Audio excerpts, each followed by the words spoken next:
Hello everyone, welcome back my channel. Demi Moore confronts her own demons in new horror movie amid Hollywood comeback. Demi Moore's most well-received role in years has been rewarding but also challenging on and off-screen. In The Substance, Moore stars as Elizabeth, an actress who is unceremoniously fired from her fitness show at age 50, deemed too old to be desirable. In an attempt to continue her career, she uses a wonder drug that promises to generate a very literal younger version of herself, played by Margaret Qualley, though it comes with a bloody and brutal price. It was a very hard film, very raw, very vulnerable to make, but at the same time liberating, Moore told The Guardian. She continued, "I had less pressure than Margaret because she had the added pressure to look amazing. I degrade throughout the movie, and I knew going in that I wasn't going to be shot in the most glamorous way or with the edges softened. In fact, the opposite." But there was something freeing about that.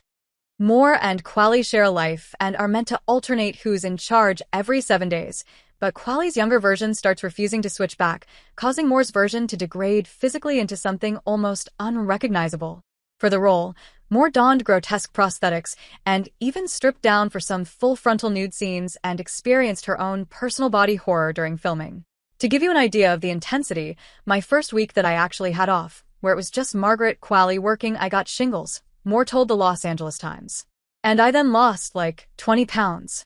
Committed to the part, Moore added, "You have to walk away feeling that you put it all on the table. It called for it, and it's what you want to bring to it." The extremes that Moore, and her character, go through exemplify the film's themes of painfully trying to obtain perfection. What really struck me was the harsh violence against oneself. "It's not what's being done to you, it's what we do to ourselves," she told The Guardian, adding that the movie had a depth to the exploration of our psyches, our inner dialogue, that body horror seems to amplify. In an interview with the New York Times, she noted that the pressure to meet Hollywood and society's beauty standards is less overt than in the film. "It's less overt and a little bit more of the unspoken perception that your desirability. There's a line in the film that says your desirability as a woman is done with your fertility, which for me, again, it's a perception that's been bought into, but it doesn't make it the truth," she said. The 61-year-old has been working in Hollywood for decades, struggling with her own body image despite making headlines and earning millions by baring her body for audiences. She rose to fame in the 80s with films like St. Elmo's Fire, going on to become a box office draw with films like Ghost, A Few Good Men, and Indecent Proposal. In her 2019 memoir, Inside Out, Moore reflected on the ways she tried to control and maintain a perfect body early in her career with exercise, disordered eating, and drugs and alcohol. "I think there was a general sense about certain expectations, in particular coming out of the 80s and the 90s where there was a greater pressure for perfection. If you look at any advertising, everything was very clean and perfect, and there wasn't any body inclusivity.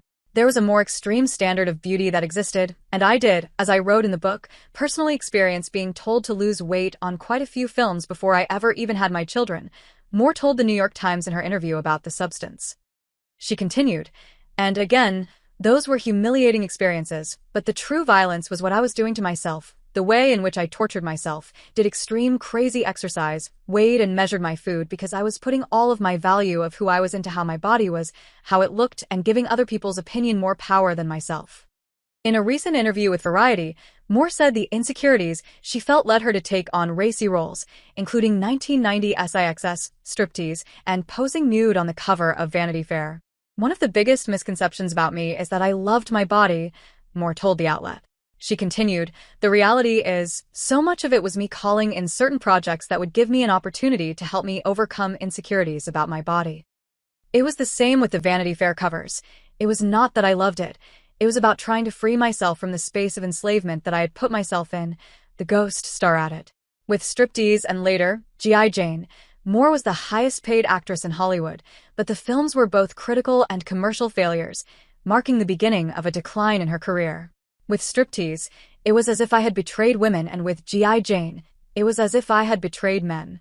But I think the I